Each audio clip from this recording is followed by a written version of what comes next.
Bismillahirrahmanirrahim. Assalamualaikum warahmatullahi wabarakatuh. Selamat pagi anak kelas 4C. Pada hari ini kita lanjut ke materi selanjutnya, yaitu tema 4E, subtema 2, pembelajaran 1, 2, dan 3. Tujuan pembelajaran kita hari ini, setelah kalian mempelajari materi hari ini, diharapkan kalian dapat mengenal tokoh kerajaan Islam, yaitu Sultan Hasanuddin, mempelajari tentang cermin, mengenal Sultan Agung Hanyakrokusuma, mengetahui kata ulang, mengetahui makna sikap sila kelima dan penerapannya dalam kehidupan sehari-hari. Yang pertama akan Bu Guru bahas adalah kerajaan Islam. Nah, di subtema sebelumnya, kemarin kalian sudah belajar tentang kerajaan-kerajaan Hindu dan juga Buddha. Mereka memimpin kerajaan dengan adil dan bijaksana, sehingga masyarakat hidup dengan makmur, aman, dan juga sejahtera. Nah, setelah masa kerajaan Hindu dan Buddha melemah, akhirnya agama Islam pun masuk ke Indonesia, ke Nusantara, sehingga muncullah kerajaan Islam atau disebut dengan kesultanan. Nah, salah satu tokoh kerajaan Islam adalah Sultan Hasanuddin. Sultan Hasanuddin merupakan salah satu raja dari timur yang populer dengan kegigihannya melawan Belanda di masa penjajahan.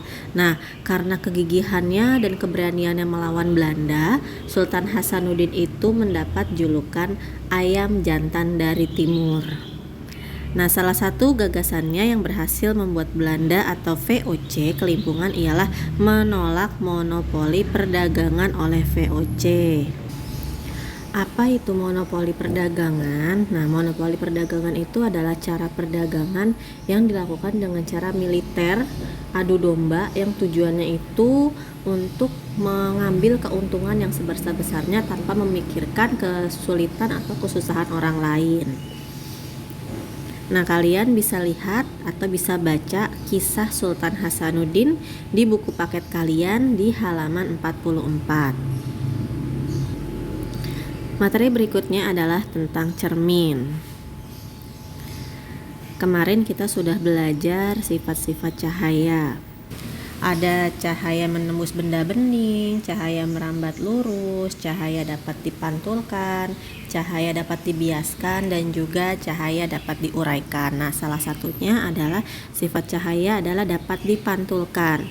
Nah, yang dapat memantulkan cahaya itu adalah cermin.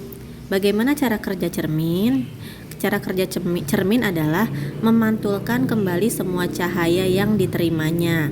Nah, cermin itu terbuat dari kaca bening yang dilapisi lapisan yang mengkilap yang terbuat dari perak. Nah, lapisan perak ini yang mengkilap yang berfungsi sebagai pemantul cahaya. Nah, yang berikutnya adalah tentang Sultan Agung.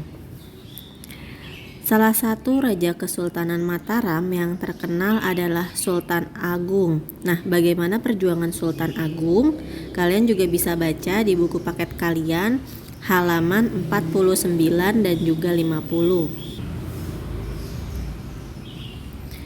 Kalau kalian sudah membaca teks Sultan Agung, terdapat beberapa kalimat, contohnya ada lumbung-lumbung perbekalan beras pun berhasil dimusnahkan. Lalu juga ada kalimat kekalahan yang dialami berkali-kali tidak menyurutkan semangatnya.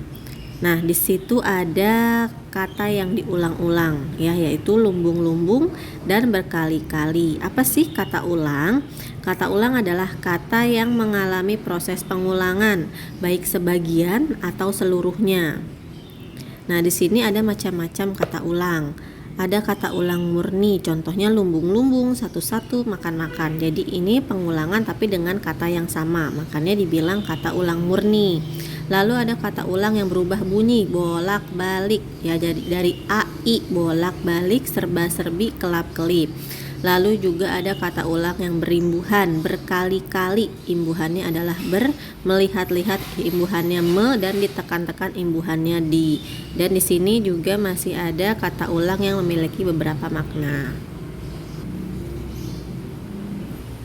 Seperti yang Bu Guru bilang sebelumnya, melemahnya kerajaan Hindu dan kerajaan Buddha, akhirnya masuklah kerajaan Islam. Nah, kerajaan Islam ini sama seperti kerajaan Hindu dan Buddha, yaitu bisa masuk ke Indonesia melalui perdagangan. Nah, para pedagang-pedagang Islam ini masuk ke Indonesia dan berbaur dengan masyarakat di Indonesia. Nah, itu awal mula kerajaan Islam masuk ke Indonesia. Nah, kerajaan Islam yang pertama adalah Kerajaan Samudra Pasai. Kerajaan Samudra Pasai adalah kerajaan Islam yang letaknya ada di Aceh. Nah, tokoh sejarah yang terkenal pada masa Samudra Pasai adalah Sultan Malik At-Thahir II. Nah, Sultan Malik At-Thahir II ini memerintah di Samudra Pasai pada tahun 1326 sampai 1348 Masehi. Pada masa pemerintahannya Samudra Pasai mencapai puncak kejayaan. Kesultanan ini akhirnya runtuh setelah diserang Portugis pada tahun 1521.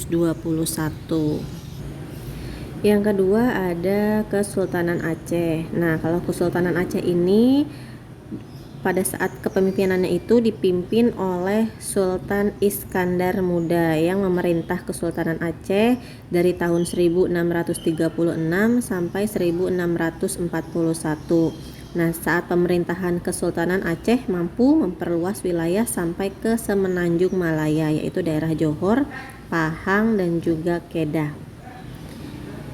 Yang selanjutnya adalah Kesultanan Demak atau Kerajaan Demak ya.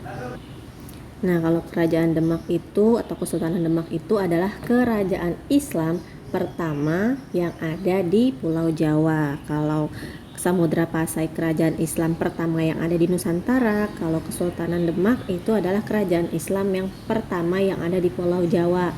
Nah, penyebaran Islam itu sendiri di Pulau Jawa itu sangat dipengaruhi oleh jasa para wali. Kalian pernah dengar kan Wali Songo? Nah, itu dia. Jadi jasa penyebaran agama Islam di Pulau Jawa itu sangat dipengaruhi oleh adanya Wali Songo. Lalu yang berikutnya ada Kesultanan Banten. Nah, kerajaan Islam ini juga terletak di Pulau Jawa yang ada di ujung Pulau Jawa ya, yaitu di daerah Banten. Kerajaan Banten ini diperintah oleh Sultan Ageng Tirtayasa. Nah, bukti ada peninggalan kerajaan Banten ini adanya Masjid Agung Banten. Lalu yang berikutnya ada Kesultanan Ternate Tidore yang terletak di Kepulauan Maluku Utara. Tokoh yang terkenal di Kesultanan Ternate Tidore itu adalah Sultan Ba'abdullah dan Sultan Nuku. Yang terakhir ada Kesultanan Goa Talo yang merupakan kerajaan kembar yang terletak di Provinsi Sulawesi Selatan. Nah, tokoh sejarah yang terkenal adalah Sultan Hasanuddin yang tadi kalian sudah baca kisahnya. Setelah kalian mempelajari kerajaan-kerajaan Islam, sekarang kalian masuk ke materi arti lambang Pancasila kelima. Sila kelima berbunyi keadilan sosial bagi seluruh rakyat Indonesia yang dilambangkan dengan kapas dan padi di bagian kanan bawah perisai berlatar putih. Padi dan kapas adalah kebutuhan utama semua masyarakat Indonesia tanpa melihat status dan kedudukannya. Padi melambangkan makanan pokok, sedangkan kapas melambangkan pakaian. Ini mencerminkan persamaan sosial, jadi tidak ada perbedaan ya, dan kesenjangan sosial. Makanya adanya keadilan sosial bagi seluruh rakyat Indonesia. Jadi tidak ada pandang bulu, nggak ada si kaya dan si miskin seperti itu. Nah, contoh sikapnya adalah bersikap adil terhadap sesama, menghormati hak-hak orang lain, menolong sesama tanpa memilih dia itu siapa, menghargai orang lain, melakukan pekerjaan yang berguna bagi kepentingan umum dan juga bersama. Untuk tugas hari ini, kalian buka pendalaman materi tema 4E, halaman 33 dan 34 bagian A saja. halaman 35 bagian A, lalu halaman 39 kegiatan 1. Terima kasih. Assalamualaikum warahmatullahi wabarakatuh.